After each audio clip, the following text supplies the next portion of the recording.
Bom dia a todos! Graça e paz do Senhor Jesus seja com todos nós. Uma ótima quinta-feira para todos. Hoje é dia 27 de janeiro de 2022. Seja muito bem-vindo ao nosso devocional de hoje.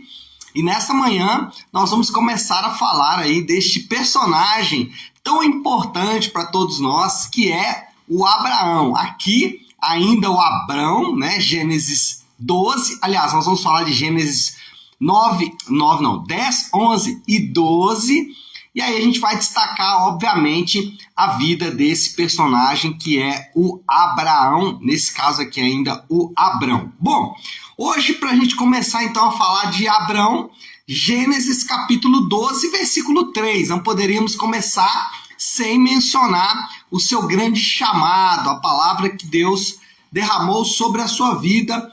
Logo quando Deus os chama, Deus derrama essa palavra sobre ele e é ela que nós vamos começar lendo aqui nesta manhã. Diz assim, Gênesis 12, versículo 3. Abençoarei os que o abençoarem e amaldiçoarei os que o amaldiçoarem.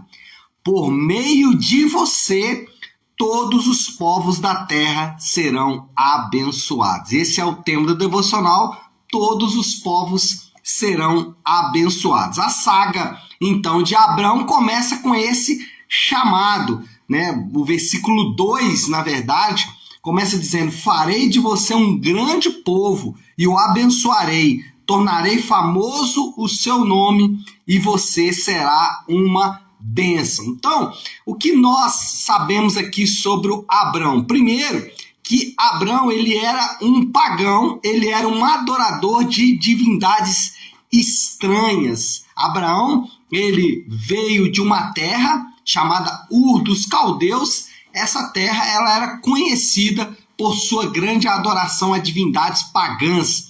Se você ler o capítulo 11, o anterior, sobre a Torre de Babel, Abraão vem de uma região muito próxima onde foi construída a Torre de Babel, ou a tentativa dos homens de construir a Torre de Babel, ou seja, um lugar onde havia uma grande idolatria. Qual é o ponto? O ponto é que todos os crentes, eles são chamados da idolatria. Não existe ninguém que não seja chamado da idolatria. Lutero, ele tinha uma frase, agora não estou tão certo se é o Lutero ou o Calvino, mas um dos dois reformadores, tinha uma frase que dizia o seguinte: o nosso coração é uma fábrica de ídolos. Eu tenho quase certeza que é o Lutero de fato. E essa é uma grande verdade, o nosso coração é uma fábrica de ídolos. E assim como Abrão foi chamado do meio da idolatria, nós também fomos chamados no meio da idolatria. Alguém pode perguntar, mas qual é a definição de idolatria? Bom, nós poderíamos definir idolatria de duas formas. Primeiro, aquilo que é capaz de te arrasar se você perder. Se você ficar sem, como você vai se sentir? Se você perder aquilo ali, como que você vai reagir? Outra maneira de definir idolatria é a fonte da nossa saciedade, ou a fonte da nossa alegria. Se a nossa alegria está em qualquer outra coisa que não o Deus verdadeiro, essa coisa ela é uma fonte de idolatria. Idolatria pode ser algo visível, como a gente vê com frequência, né, através de imagens, através de estátuas, e ali se faz uma idolatria visível, todas as pessoas estão vendo, né? As pessoas estão ali se debruçando sobre aquelas imagens, sobre aquelas estátuas e idolatrando aquela pessoa, idolatrando aquela divindade. Ou isso pode ser mais interior, algo até bom, né? Interior e bom, como família, por exemplo. Família é uma bênção, mas família não pode se transformar em um ídolo. Dinheiro, nós sabemos como o dinheiro pode se tornar um grande Deus. E ele é um péssimo Deus. É um bom escravo, mas é um péssimo Deus, a ponto da palavra de Deus dizer que a raiz de todos os males é o dinheiro.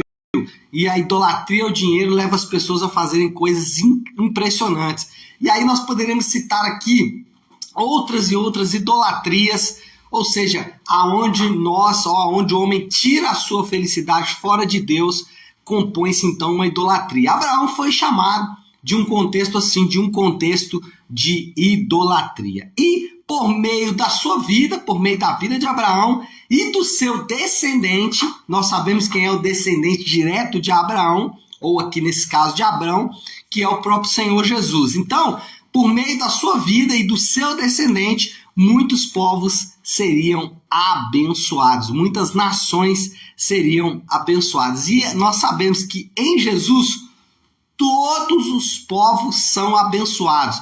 Não existem barreiras para o evangelho. O evangelho, ele literalmente destrói toda barreira que nós como homens podemos construir. O evangelho acaba com todas elas. E aí nós poderíamos citar barreiras que são bem objetivas, como barreiras da raça, ou da cor da pele, ou do sexo, ou da classe social, barreiras que nós podemos colocar contra o evangelho acaba com todas elas.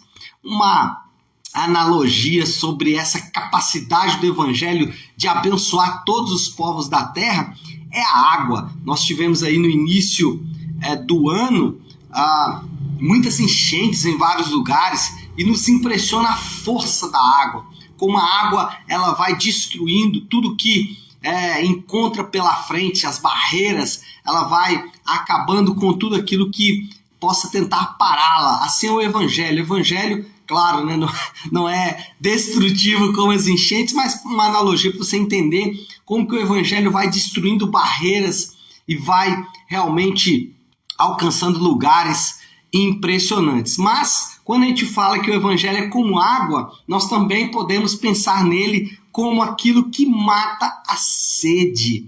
O evangelho mata a sede das pessoas, aquela fome das pessoas por algo, por significado, por propósito, por vida.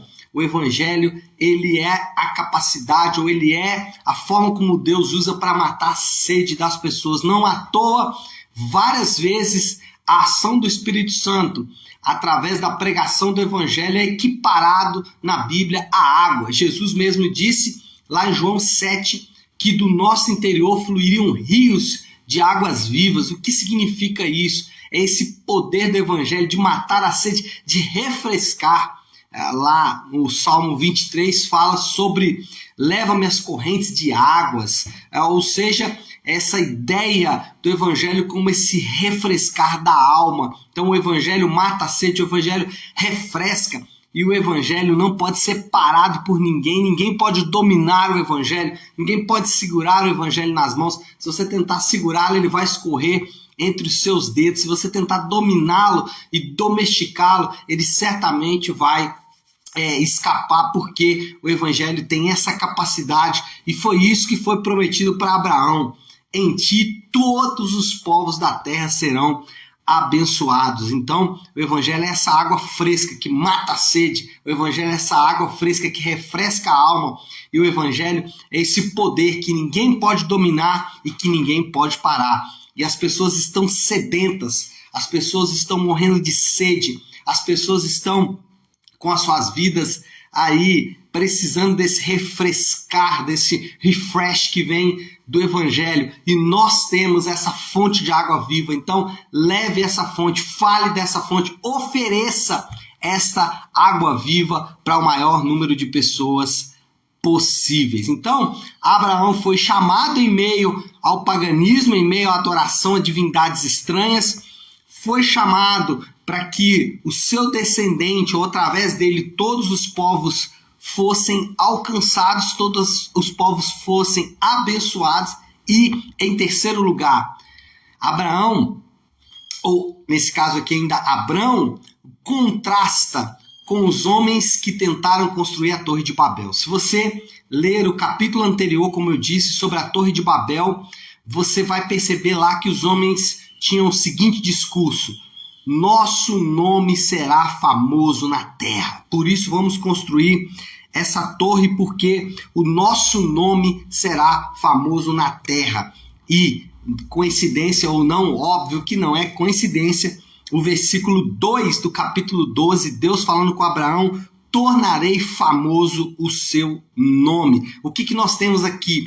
Esse contraste entre os homens tentando tornar o próprio nome famoso e Deus tornando o nome de Abrão famoso. Isso aqui mostra a tentativa inútil dos homens de tentar salvar a si mesmos. O homem, ele vai construindo torres, ele vai construindo maneiras de tentar salvar a si mesmo. Seja essas torres podem ser torres religiosas, torres políticas, torres econômicas, não importa. A ideia é que o homem tenta construir torres para salvar a si mesmo. Só que a esperança é o Senhor, aquele que fez os céus e a terra. E nós temos essa esperança. Nós podemos falar dessa esperança para as pessoas, mas muito mais. Nós precisamos entender que nós temos essa esperança.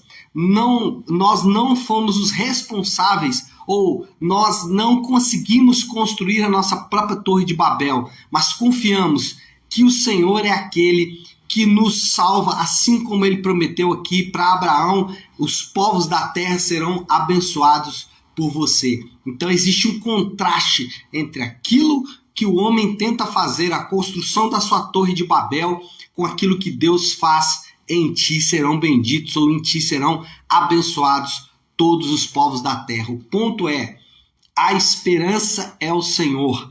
E, lamentavelmente, as pessoas estão buscando as suas torres de Babel. E o que tem conseguido com isso é apenas desespero, é apenas cansaço e dor. Mas a esperança é o Senhor, aquele que diz, como diz para Abraão: em ti, ou por causa de você, todos os povos da terra serão abençoados. E o que nós estamos vendo é que a promessa de Deus fez para Abraão, ou para Abrão, há milhares e milhares e milhares de anos atrás. Nós temos visto o cumprimento desta promessa desde então. Desde quando Deus prometeu para Abraão até hoje, nós temos presenciado. Aliás, somos resultado, somos a conclusão desta promessa. Podemos aferir, podemos conferir, podemos afirmar que esta promessa está se cumprindo nas nossas vidas e se cumpre desde então. E isso é maravilhoso porque nós podemos confirmar: Deus é fiel e cumpre a sua promessa, e é isso que nós temos visto. E essa é a moral da história. Desde então, Deus tem cumprido a sua promessa. Agora, qual é a aplicação que podemos fazer desse texto? O que nós podemos praticar a partir disso, do que aprendemos aqui em Abraão e desta verdade tão absoluta de que nós temos visto o cumprimento dessa promessa desde os dias de Abraão? Bom, o desafio e a aplicação aqui é entendermos que nós, aqueles que estão em Cristo Jesus, aqueles que têm a sua convicção não na Torre de Babel, têm a sua certeza não na Torre de Babel, mas na promessa dada a Abraão, cumprida em Jesus, esses que estão em Cristo, esses que estão confiantes no Senhor, eles podem afirmar: somos abençoados por Deus. E nós somos esses que foram abençoados por Deus. Você é aquele que é abençoado por Deus desde que você esteja em Cristo. Se você está em Cristo, você pode afirmar: eu sou abençoado em Deus, e sou abençoado por um motivo muito simples. Não porque eu construí as minhas torres de Babel, mas sim porque o Senhor prometeu e o Senhor é fiel para cumprir. Então, a aplicação hoje é essa convicção de que somos abençoados por Deus. Tá certo, meu povo?